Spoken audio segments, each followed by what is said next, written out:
See, I lightly sketched using just a gray color, kind of a room, and I've kind of zoomed in here, and you see I've got kind of my little couch over here, and I've got like a little lamp over there. Whenever you're drawing and you're going through and you're beginning to color as well, the big thing is this, okay?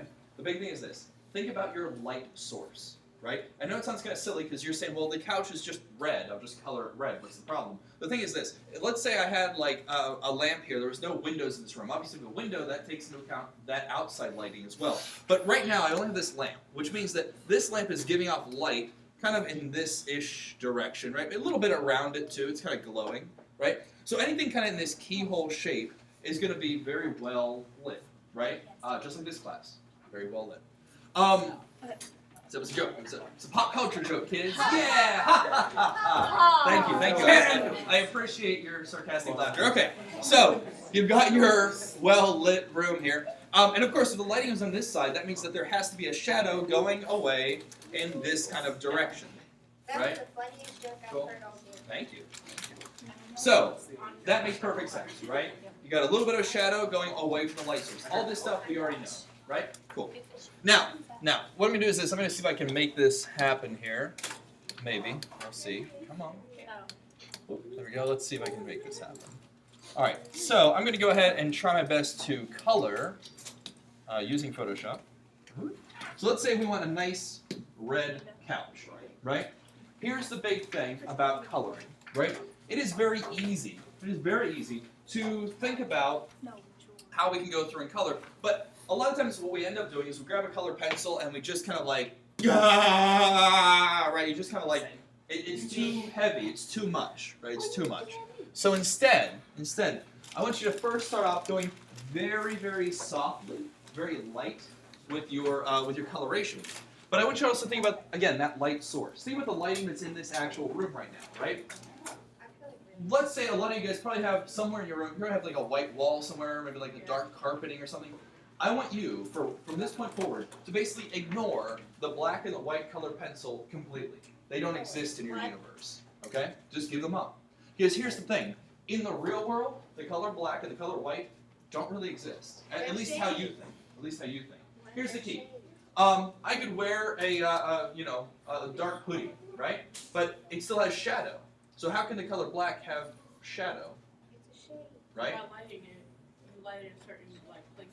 And You light in certain places. It makes other places stand out more in the darker color. Exactly. So again, how can I have a light black and a dark black? It doesn't. It's counterintuitive, right? So I'll give you another one. If you look in the back of the room, I know it's kind of small. I apologize, but look at the Darth Vader painting I've done before, right? So I know it's phenomenal. No. So I got this Darth Vader painting. I'm going to make you a promise because I painted it, so I can make this promise. There's not a single dollop of black paint in that entire painting. What? Not one dollop of black paint. What color is it? Good call. So here's the deal. Dark gray. I knew I wanted to do. No, there's no black at all. Gray, black, anything. There's only color in that. There's only color, right? There's only a nice bright hue. I knew I wanted to do a really bright red background. So I knew my color wheel. Dark brown. Okay, go with me. So. First things first, and I'm going to assume you guys already know this stuff, so just bear with me. You get your primaries, yellow, blue, and red. They're primaries because you can't mix anything to make them, right? Red just is. I can't mix a color and make red. Same with blue, same with yellow. But then I got my secondaries, right? Red and yellow make orangey, yellow and blue make green, and blue and red make purple. You guys all know this stuff, right? Good, okay. So what I'm introducing now is what's called complementary colors. Okay, colors that push each other apart. You might have already heard about this. A lot of times in interior design, they'll use complementary colors. So for example, if I wanted to make a red couch, I'm going to color it lightly red first. And then as I start shading, I'm going to start using some cooler colors, some blues, maybe a little bit of purples. But when I get into the deep dark shadows, I'm not going to pull in black. Instead, I'm going to pull in green. I know, it sounds weird. If I were to take a picture of Darth Vader, pull him into Photoshop, and just take a single pixel out of the darkest spot, it's going to be more green than it is black. Could you do that? I could later on, sure. So here's the deal. What your eye is seeing in that Darth Vader painting is greens and purples and blues. Really dark, cool colors. But by using that green, it pushes that red even more, which makes the background look even brighter than it actually is. Now, if I mix equal parts of complementary colors, what I end up with is kind of like a poopy brown color, which we'll get into later when we get more into color theory. But for right now, the big thing is this. Stay away from that black colored pencil, because what happens is it makes things too dark and too heavy. So let me kind of prove it to you here real quick. Like I said, I'm gonna try to use this Photoshop a little bit to my advantage. No promises, but let's try. All right, so I'm gonna tone down here my opacity, and let's see what I can do. So I'm gonna start off just by giving my couch kind of a very light, all over color. Okay, so I just start off. I want it to be a red couch, so here's a red couch. Okay. Now again, I'm gonna see what we can do. Now the next step. Feel free, once I'm done kind of a light coat, now I'm going to use that same color red, or you can even find a different color red if you want to, but I'm staying in the red family. I'm going to push a little bit harder this time, and that's going to allow me to make a little bit of a deeper shadow. And I'm thinking about the color of this, or excuse me, the lighting and where that is. So I know that this whole side over here is going to be darker, because of where the light source is, right?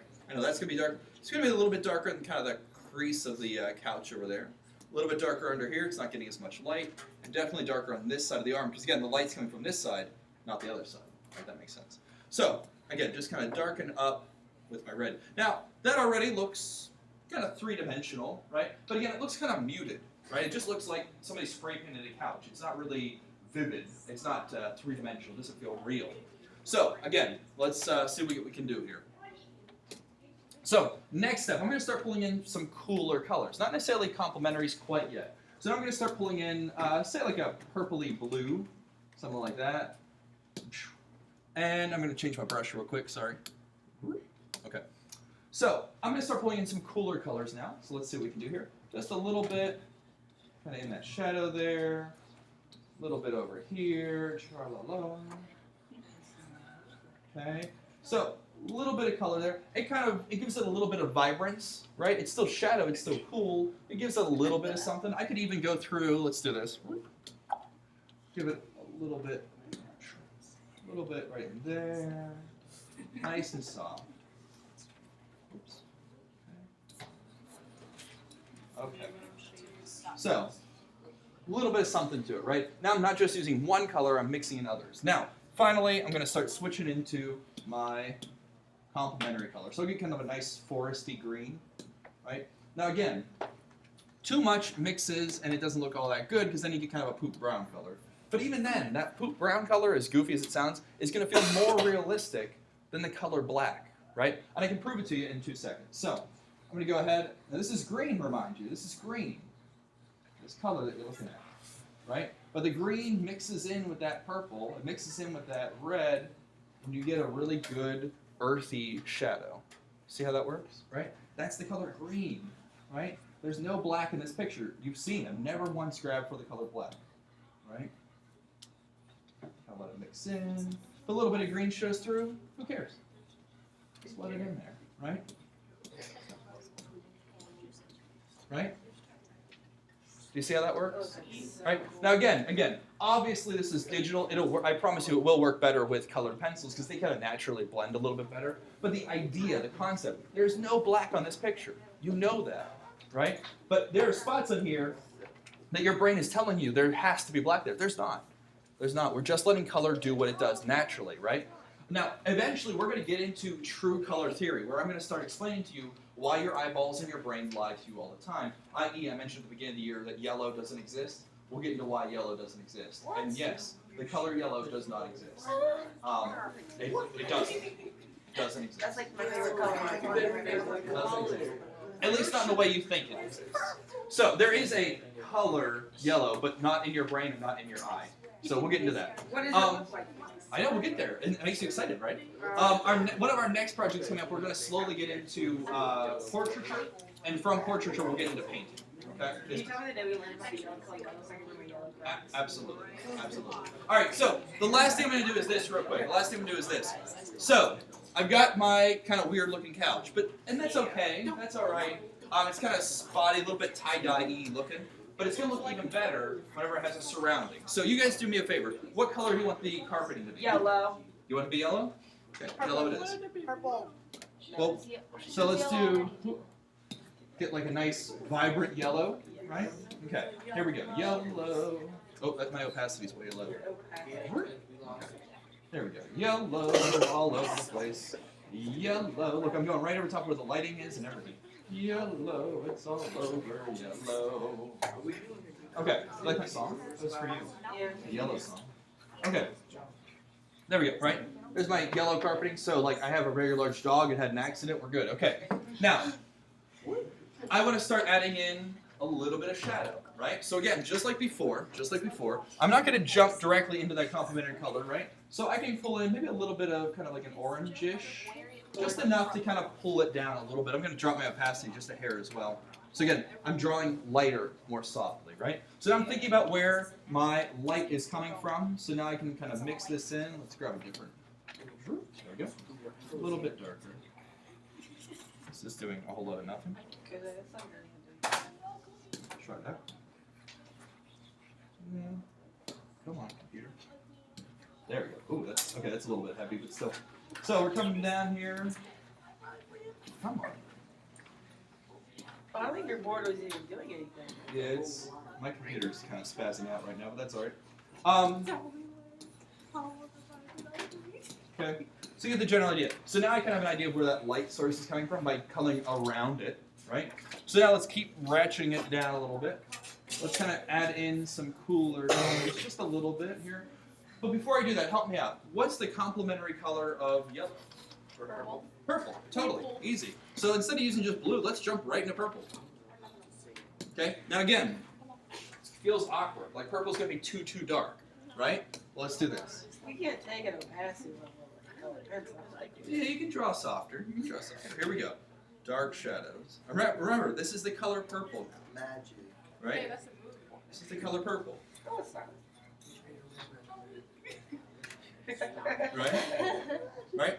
But it starts pumping in a more natural shadow, right? That's the big key. Stay away from black and white. Because what happens is this. The colors black and white, especially when we get into painting, the colors black and white are bad because they make your colors neutral. They make them bland and gray, right? The world is extremely colorful. We all have crazy bright colors. Things are vibrant, right? You have neon lighting and light bulbs and all sorts of stuff, right? Don't limit yourself by using black and white. Because here's what happens, right? Let's say I want to switch over. We use the whole black for. All right. So I've got I got the black. I've got my opacity down. Now here's what happens whenever you start switching away from colors. You just use black as your shadow. Okay. Oh, that dulls it out a lot. Yellow looks duller. Everything starts looking boring, right? There's my shadow.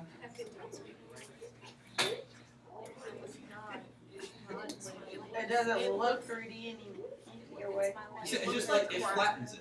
You see what I mean? It flattens it. It makes it kind of dull. Well, something that works for something that doesn't. Exactly, and that's okay. There's nothing wrong with using a little bit here and there if you need like an extra dark, corner or something. But again, sparingly. So the final point I'll make about color is this, just to prove it to you, okay? Everything, and we'll get way more into this when we get to color theory. Look at the brick wall, right? The brick wall here.